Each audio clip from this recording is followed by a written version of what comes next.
All right, welcome back to the program. My guest is joining me right now. Aliyu Ilias is the Managing Director, Customer Service Awards. He's also the coordinator of Chartered Institute of Logistics and Supply Chain Management, Abuja Centre. We're looking at the logistics sector in Nigeria. Aliyu, welcome to the program. And let's get started. I want you to explain the whole rationale around the logistics sector. I know it's a very big, vast exactly sector and has different components and functions. Yes, can you just please explain? All right, basically supply chain is at the top because when you say logistics is under supply chain. Then as we have logistics under supply chain, we also have procurement, we have warehousing, inventory. All these come together to form supply chain of a country or an organization. Now when we talk about supply chain generally in Nigeria, you will see that every country, the backbone of a successful economy is the supply chain. So it is how well your supply chain is, that's how well your economy is going to be.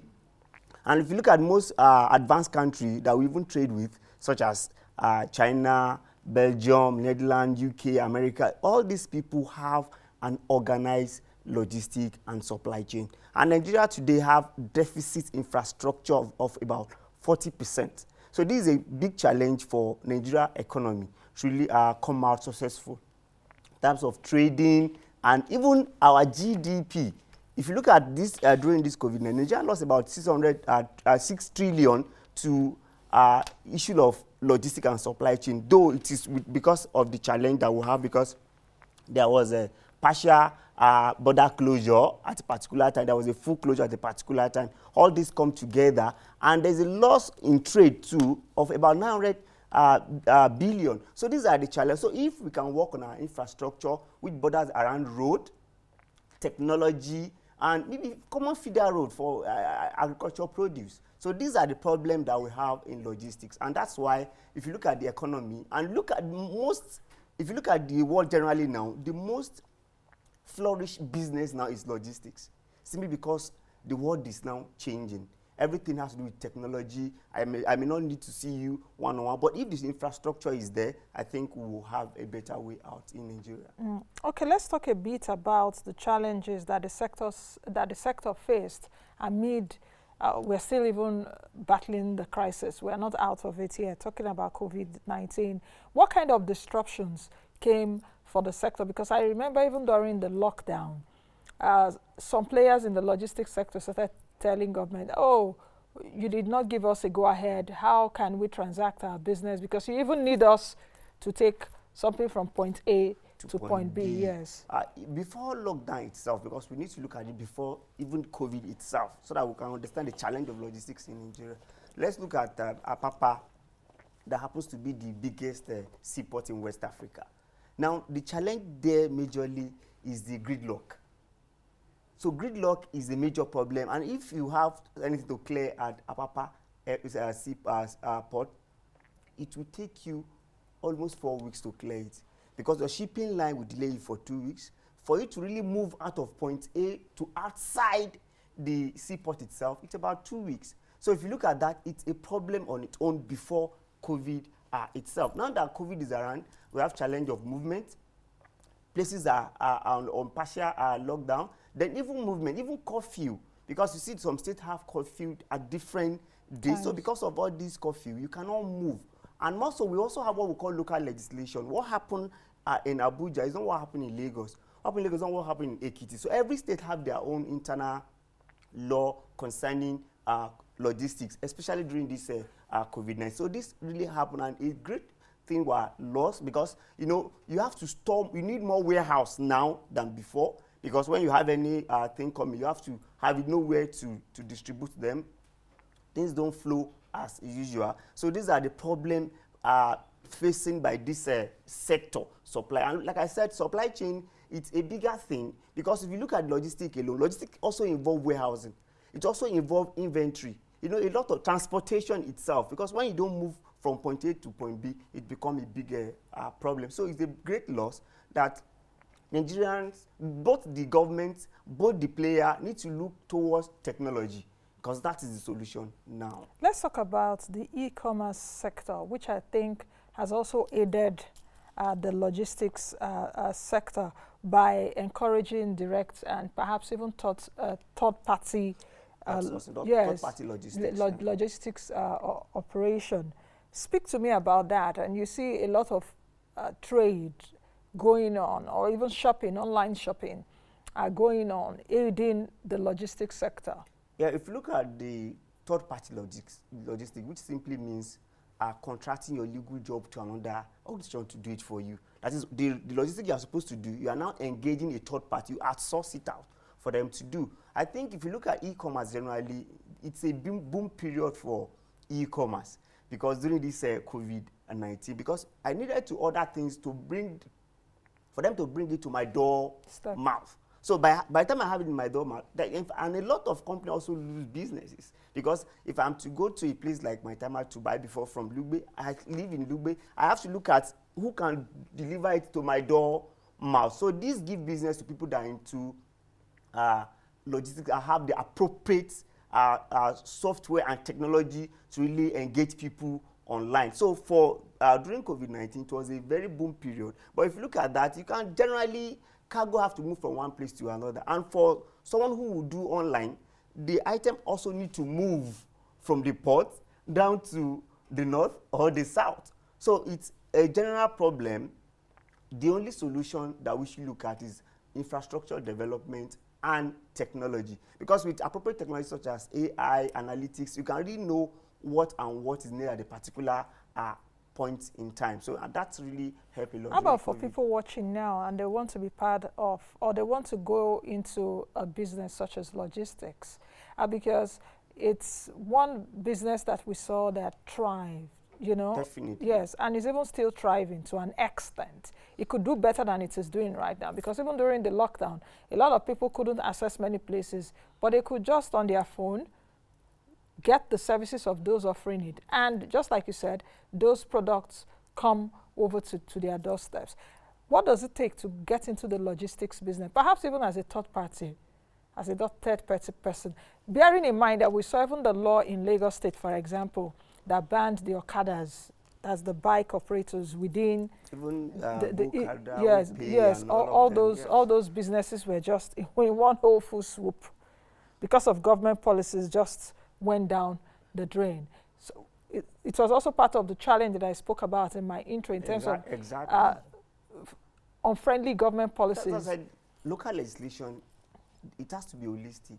What happened is that government needs to sit down and look at the policy and let it be total for Nigeria, because if you don't have it like that, it becomes a bottleneck for operation of logistics. And like you said, I can tell you that the most thriving business area now is logistics. Yes.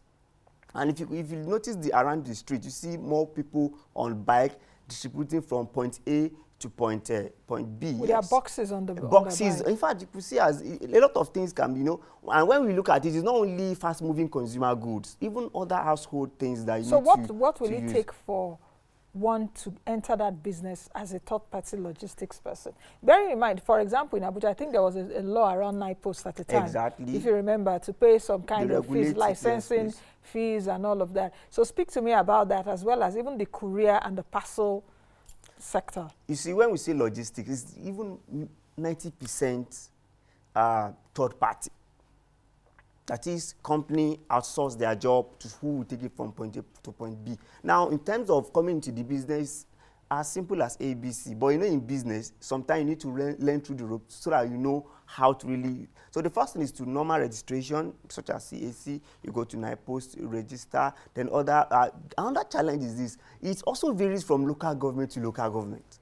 What is obtainable in AMAC may not be what is obtainable in Kujeria Council. What is obtainable in Apapa, you may get to Shomolu and it becomes a serious problem. So you need to be informed and understand it properly so that you can really embark on that business. But as it were, every sector, agriculture, health, even let's talk about cold chain. Cold chain is becoming a serious business now, because if you are in cold chain, you have to work with a temperature sensitive van or something. It's another opportunity for people to go into. That area sector is not well tapped in Nigeria, maybe because it involves a lot of finance too. But logistics generally is what we can do, even in a small area. You must not look at it in a big way. What must you have to get into it? Well, you need to have where must you have a Okada? It is even the number one thing that you need to have. You need to have a warehouse, and not really a warehouse. You need to connect to a particular store. So you may only have Okada and work with a particular pharmacy, and that pharmacy calls you when there is a kind of delivery, then you go ahead and do it. So I think it's a very open business for Nigerian youth, because you need to get yourself doing something, and it's a chain. Sometimes you may not even need to have the Okada, but you be at the middle. You connect Okada to a particular store, or you order something abroad. Look at during the lockdown. People want to buy a lot of lights to do some video, and a friend of mine ordered a lot of it, and during that period it thrives because it's only Okada, and licensed Okada, because you must be licensed. You can't just be on the Okada and move around, especially a state like... So where does that license come from? Is it NIPOS? It's NIPOS. NIPOS does that. So you must pay the licensing fees of hundreds of thousands. Do you know how much it costs now? Because I know there was a time there was a controversy. It's actually vary and depends on your area you want to cover. Do you want to do national? Do you want to do a state? Do you want to do a particular environment? These are how it varies. So if you say you want to pay 100,000 for which particular, so you need to come, then you get to know where you cover and how much it costs for you to really operate within that sector, that environment, so to say.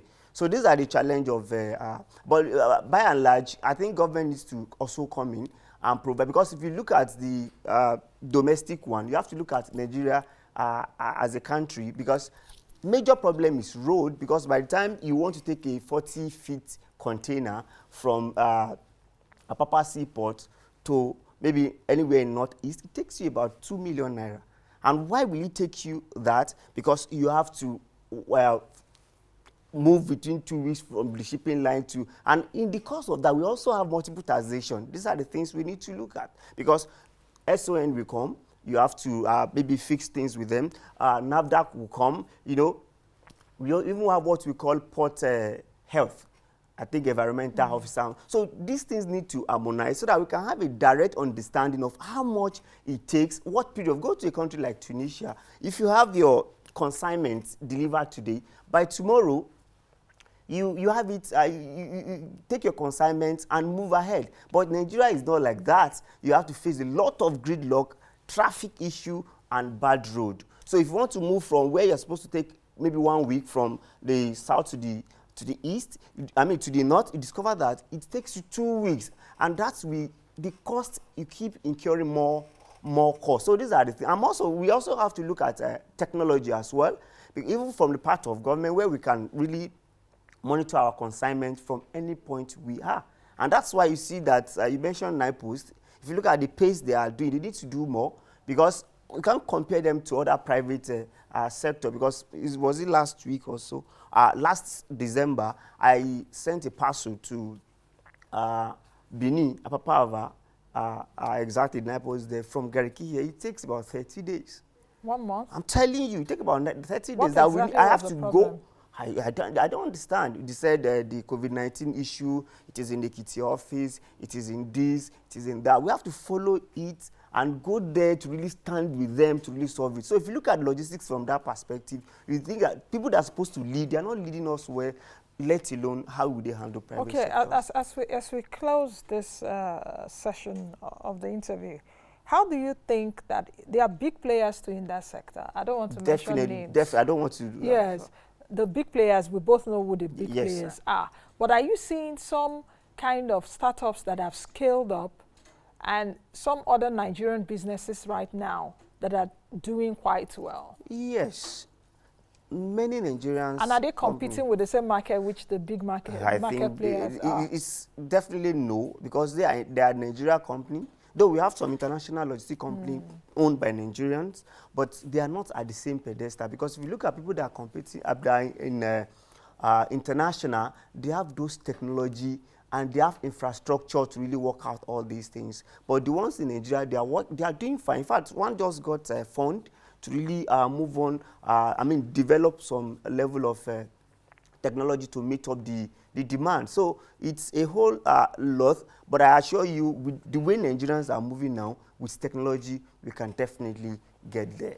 Okay, I think we'll leave it at that. We'll continue to monitor what happens in that sector of yours. Thank you very much, Thank Aliyu, you so much. For coming. I've been speaking with Aliyu Ilias, who is the Managing Director, Customer Service Awards. He's also the Coordinator, Chartered Institute of Logistics and Supply Chain Management here in Abuja. All right, it's another Wednesday, time for CBN Weekly segment. Let's quickly bring you this. From the last MPC meeting, that was last week, it ended on Tuesday. The two-day policy meeting ended on Tuesday last week, where the governor answered a lot of questions around issues bordering on the economy and some policy issues. So let's quickly bring you that. This is where I'll be saying bye-bye for today. Please join us again tomorrow. I am Nancy Naji. Be the best you can be that change that you want to see. Don't forget to wear a mask. Hello YouTubers, welcome to Moneyline with Nancy TV YouTube channel. This is where we provide you with instructive business directions, processes and guidance to help you assess the right resources to fund your businesses to withstand every form of internal and external shock. You will find here awesome informative videos on business, entrepreneurship and lifestyle just to help you make informed business and financial decisions. Punch the subscribe button and let us drive you through the world of business. Please follow all our social media platforms on Facebook, on Twitter, on Instagram, on LinkedIn, and follow us for latest updates on our website.